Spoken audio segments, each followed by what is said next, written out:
ကဲအားလုံးမင်္ဂလာပါဒီနေ့တော့ဘလိုဘာသာရဲ့မျိုးကိုမစို့အချင်းတို့အတွင်းမှာအလွယ်တကူကျွမ်းကျင်သွားအောင်ဦးနှောက်ရဲ့ဖုံးခွဲနေတဲ့စွမ်းရည်တွေကိုဘလိုဆွဲထုတ်မလဲဆိုတာကိုအတူတူလေ့လာကြည့်ကြရအောင်ဟုတ်ပါတယ်တေချာဖို့စိတ်ဝင်စားစရာကောင်းတဲ့အကြောင်းအရာလေးတစ်ခုဖြစ်မှာပါစဉ်းစားကြည့်အောင်နော်တာမန်ငယ်ကြီးပဲရှိတဲ့သူတွေကဘလို့လုပ်ပြီးထူးချွန်ထက်မြက်တဲ့သူတွေဖြစ်လာနိုင်ကြတယ်လေတကယ်တော့စလီလာရတာခက်ခဲတယ်လို့ခံစားရတဲ့သူတွေတောင်မှသူတို့ရဲ့ဦးနှောက်ကိုအန်ဩစရာကောင်းလောက်အောင်ပြန်လဲပြုတ်ပြင်တိဆောက်ပြီးကြီးကျယ်ခမ်းနားတဲ့အောင်မြင်မှုတွေရယူနိုင်ပါတယ်ဆိုတဲ့အချက်ကတကယ်ကိုစိတ်လုံချစရာပါပဲဒီအကြောင်းကိုပိုပြီးမြင်သာသွားအောင်စိတ်ဝင်စားစရာသမိုင်းဝင်စစ်တူရင်ပွဲလေးတစ်ခုကြောင့်ပြောပြချင်ပါတယ်ကမ္ဘာအကောင်းဆုံးစစ်တူရင်ချန်ပီယံကြီး Garry Kasparov နဲ့အသက်73နှစ်အရွယ်ကလေးငယ်လေး Magnus Carlsen တို့ကစားခဲ့ကြတဲ့ပွဲပေါ့အဲ့ဒီပွဲမှာ Carlsen ကကစားနေရင်ကနေထွားပြီးတခြားပွဲတွေကိုတွားကြည့်နေခဲ့ပါတယ်အာယုံမဆိုင်ဘူးလို့ထင်စရာရှိပေမဲ့တကယ်တမ်းမှာတော့အဲ့ဒီလိုပြဿနာတစ်ခုကနေခဏတာစိတ်ကိုခွာထွက်လိုက်ခြင်းကနေတဆင့်သူဟာအကောင်းဆုံးပြန်ကစားနိုင်ခဲ့ပြီးချန်ပီယံကြီးနဲ့တောင်တည်ရကြပါခဲ့ပါတယ်စိတ်ကိုခဏလောက်လွတ်ပေးလိုက်ခြင်းနဲ့အန်ဟောစရာစွမ်းအားပါပဲဒါကိုနားလည်ဖို့ဆိုရင်လူတွေရဲ့ဦးနှောက်အလုံးလုံးပုံကိုသိဖို့လိုပါတယ်ကျွန်တော်ရဲ့ဦးနှောက်ကတင်ယူလေးလာမှုတွေလုပ်တဲ့အခါအလွန်အရေးပါတဲ့ကွဲပြားခြားနားတဲ့လှုပ်ဆောင်မှုပုံစံ2မျိုးနဲ့တလက်စီအလုပ်လုပ်ကြပါတယ်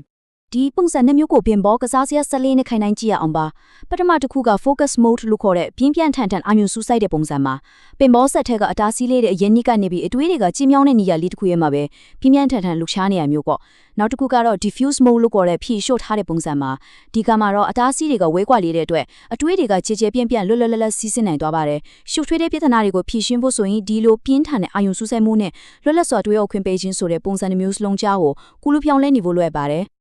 ်ကဲအချင်းဆွဲတဲ့အလဲထက်ကိုဘလို့ကြော်လွားကြမလဲဆိုတာစကြည့်ရအောင်ဦးနောက်ထဲမှာ insular cortex ဆိုတဲ့အစိတ်ပိုင်းတစ်ခုရှိပါတယ်။သူကကိုမလုတ်ချင်တဲ့မနစ်သက်စီလာအလုပ်တစ်ခုကိုတွေးလိုက်ရုံနဲ့တင်တကယ့်ကိုနာကျင်မှုကိုခံစားစေတာပါ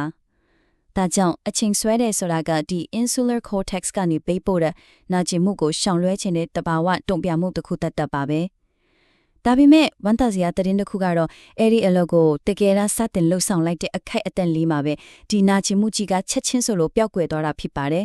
ဒီလိုအချိန်ဆွဲတတ်တဲ့အကျင့်ဆိုကြီးကိုတိုက်ထုတ်ဖို့ကောင်းဆုံးလင်းတဲ့တစ်ခုကတော့ပိုမိုတိုရို technique လို့ခေါ်တဲ့နီလန်းလေးပါပဲအရန်ရုပ်ရှင်ပါတယ်အဆင့်1ကိုအနောက်အရင်ဖြစ်စေမဲ့အရာအလုံးကိုဖယ်ရှားထားပါအဆင့်2အချိန်မက်ဆက်မှာ25မိနစ်သတ်မှတ်ပါအဆင့်3အဲ့ဒီ25မိနစ်အတွင်းမှာတခြားပါကိုမှစိတ်မဝင်စားပဲအပြည့်အဝအာရုံစိုက်ပြီးအလုပ်လုပ်ပါအဆင့်4အချိန်ပြည့်သွားရင်တော့ကိုဆုချတဲ့အနေနဲ့အကောင်းကောင်းအနားယူလိုက်ပါလွယ်တယ်မလားနောက်ထပ်စိတ်ဝင်စားစရာကောင်းတဲ့ဂျိုးသားလေးတွေနဲ့ဦးနှောက်ချိတ်ဆက်မှုတွေအကြောင်းကိုဆက်သွားလိုက်ကြရအောင်ဒီနေရာမှာကျွန်တော်ရဲ့ဦးနှောက်ဆဲလေးတွေဖြစ်တဲ့ neuron တွေအကြောင်းနည်းနည်းလောက်ပြောပြချင်ပါတယ် neuron ဆိုတာလက်တစ်ဖက်ခြေထောက်၃ချောင်းပါတဲ့ဂျိုးသားလေးတွေနဲ့တူတဲ့အလွန်သေးငယ်တဲ့ cell လေးတွေပါ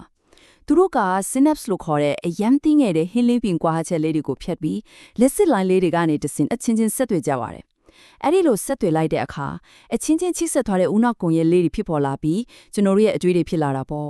ဒီတော့အရေးကြီးဆုံးအချက်ကဦးနှောက်ရဲ့ပြောင်းလဲနိုင်စွမ်းကိုသဘောပေါက်ဖို့ပါပဲအတူတကွလုံဆောင်မှုပေးတဲ့ neuron တွေဟာအချင်းချင်းပိုပြီးခိုင်ခိုင်မာမာချိဆက်သွားတတ်ကြတာပါ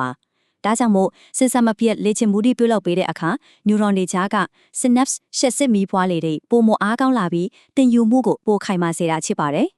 ်တကယ်လို့များကိုညံမကောင်းမှုလို့ထင်နေရင်နိုဘယ်ဆုရှင်စန်တီယာဂိုယာမောင်အီဂါကျရဲ့အကြောင်းလေးကိုကြားဖို့ချင်ပါတယ်။သူဟာငငယ်ကအရန်ဆိုးသွမ်းတဲ့ကြောင်သားတယောက်ထက်ခဲ့ပြီးမြဲနောက်ပိုင်းမှာတော့ခေတ်သစ်အာယွန်ဂျော်ဒီပန်ရဲ့ဖခင်ကြီးဖြစ်လာခဲ့လာပါ။ကန်သက်ချက်ရှိရလို့ထင်ရတဲ့ဦးနောက်ကိုတောင်မှဇွဲလုံလာနဲ့စင်ဆက်မပြေကြိုးစားမယ်ဆိုရင်အမှန်တကယ်ပြန်လဲပုံဖော်တည်ဆောက်နိုင်တယ်ဆိုတာကိုသူအားသက်သေပြခဲ့လာပါ။ကဲအခုအိတ်ဆက်ချင်းကဦးနောက်အတွက်ဘလောက်တောင်စွမ်းအားကြီးမှလဲဆိုတာကြည့်လိုက်ရအောင်။တင်ယူမှုတစ်ခုကအချိန်နဲ့အမျှဘလို့ခိုင်မာသွားလဲဆိုတာတွေးကြည့်ရအောင်ပါပထမနေ့မှာအချက်အလက်တွေကိုလေးလာတဲ့အခါချိတ်ဆက်မှုကအားနည်းနေပါသေးတယ်ဒါပေမဲ့ပထမညအိတ်ဆက်ချိန်မှာတော့ဦးနှောက်ထက်ကအာယုံကြောမြင့်အသေးလေးတွေစတင်ကြီးထွားလာပါတယ်ဒုတိယနေ့မှာထပ်ပြီးလေ့ကျင့်တဲ့အခါအဲ့ဒီလမ်းကြောင်းလေးတွေပိုကျဲပြက်လာပြီးတက်တမနေ့လောက်ရောက်တဲ့အခါမှာတော့တကယ်ကိုခိုင်မာတောင့်တင်းတဲ့တင်ယူမှုအုတ်တန်တန်းကြီးတစ်ခုအဖြစ်ရည်တည်သွားပါတော့တယ်ဒါကြောင့်အချိန်ခွဲပြီးလေ့ကျင့်တာရဲ့လုံလောက်အောင်အိတ်ဆက်တာရဲ့ကခိုင်မာတဲ့အသိပညာကိုတိဆောက်ဖို့မရှိမဖြစ်လိုအပ်တာပါဒါပေမဲ့တတိထားရမယ့်အချက်လေးတစ်ခုရှိပါတယ်စာတွေကိုစာမေးခွန်းနီးမှတပြိုင်နက်ထိအသိဖိချက်တာမျိုးကအလွန်ကိုအန်တီရညရပါတယ်ဘာလို့လဲသိလားဦးနောက်ထဲမှာ synaptic genital လို့ခေါ်တဲ့ ရှင်းလင်းရေးရန်တရားလေးတစ်ခုရှိနေလို့ပါကိုလေးလာထားတဲ့အရာတွေကိုတေချာဖြံမလိကျင့်ဘူးဆိုရင်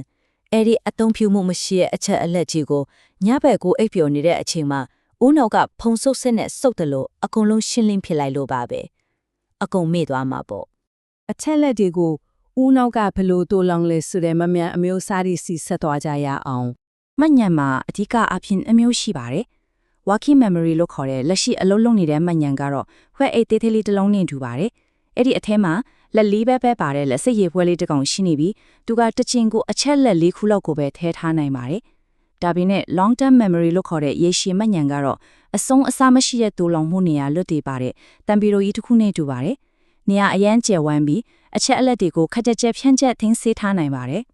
ဒါဆိုရင်အချက်အလက်တွေကိုရေရှည်မှတ်ဉာဏ်နဲ့ရောက်သွားအောင်ဘယ်လိုမှတ်သားကြမလဲ ဒီနီလန်းလေးတွေကတော့မှတ်ဉာဏ်ချန်ပီယံ Nelson Delic ခေါ်တဲ့အသုံးပြုခဲ့တဲ့နီလန်းလေးပါအပြည့်အဝအာယုံစူးစိုက်တာနေ့စဉ်လေ့ကျင့်တာအရာဝတ္ထုတွေကိုစိတ်ထဲမှာပုံဖော်ကြည့်တာကိုတိပီတာအရာတစ်ခုခုနဲ့ချိတ်ဆက်မှတ်သားတာနဲ့တက်ကြွစွာပြန်လဲဖော်ထုတ်တာတွေပဲဖြစ်ပါတယ်ယုံနိုင်မလားတော့မသိဘူးဒီနီလန်းတွေကြောင့်သူဟာ hot dog ကြော်ပေါ်တောင်မေးရတဲ့အခြေအနေကနေနိုင်ငံတော်စံချိန်တင်နိုင်တဲ့မှတ်ဉာဏ်ချန်ပီယံတယောက်ထလာခဲ့တာပါနောက်တဲ့အရာမိုက်တဲ့နီလန်းတစ်ခုကတော့လွန်ခဲ့တဲ့နှစ်ပေါင်း900ကျော်ကလေးကသုံးခဲ့ကြတဲ့ Memory Palace လို့ခေါ်တဲ့မှတ်ဉာဏ်နန်းတော်နီလန်းပါပဲ။သူကဘယ်လိုလဲဆိုတော့ကိုယ်နဲ့ရင်းနှီးကျွမ်းဝင်တဲ့နေရာတွေကိုအသုံးပြုပြီးအဲ့ဒီနေရာတွေမှာရက်စရာကောင်းတဲ့ထူးဆန်းတဲ့ပုံရိပ်တွေကိုစိတ်ကူးနဲ့ချိတ်ဆက်မသားတာပါ။ခြောက်တွေ့တဲ့အချက်လက်တွေကိုရက်စရာပုံရိပ်တွေဖြစ်စိတ်ကူးထဲမှာမြင်းရောင်ပုံဖော်လိုက်တဲ့အခါပြန်လည်မှတ်မိဖို့အလွန်ကိုလွယ်ကူးသွားစေပါတယ်။အချို့အပြင်ပြောရမယ်ဆိုရင်ကိုယ့်ရဲ့လေ့လာမှုအလေးထားတွေကိုအကောင်းဆုံးအသုံးပြုနိုင်ဖို့အတွက်ဆိုရင်active recall လို့ခေါ်တဲ့မှတ်သားထားတာတွေကိုတက်ကြွစားပြန်လဲဖော်ထုတ်တာဥပမာစကားတွေနဲ့ပုံရိပ်ဖော်ဇာတ်လမ်းတွေအသုံးပြုတာအချင်းချပြီးပြန်လဲလေ့ကျင့်တာနဲ့ diffuse mode လို့ခေါ်တဲ့ဦးနောက်ကိုလွတ်လွတ်အနားယူချင်းပေးတာစတဲ့နည်းလမ်းတွေကိုပေါင်းစပ်သုံးဖို့ရမှာဖြစ်ပါတယ်ဒီအကြောင်းအရာလေးကိုအဆုံးသတ်ရရင်တော့အခုဆိုရင်အာယုံကြောတိပါနဲ့ပြည်တဲ့လျှို့ဝှက်ချက်တွေကိုအားလုံးပဲသိရှိပေါ်ကြပြီးဖြစ်ပါတယ်ဒါဆိုရင်ကိုယ့်စီမှာမွတ်တွယ်နေတဲ့စာလဲလာချင်းဆိုင်ရာအချင်းစိုးစုံပြီးဒီထက်ကဘယ်အချင်းစိုးကိုအရင်ဆုံးဖြူပြင်ပြောင်းလဲပြကြမလဲဒီလျှို့ဝှက်ချက်တွေကိုချက်ချင်းပဲလက်တွေ့အသုံးချကြည့်ကြဖို့တိုက်တွန်းရင်းနဲ့ဒီမဲခွန်းလေးကိုစဉ်းစားဖို့ခြံထားခဲ့ပါစေ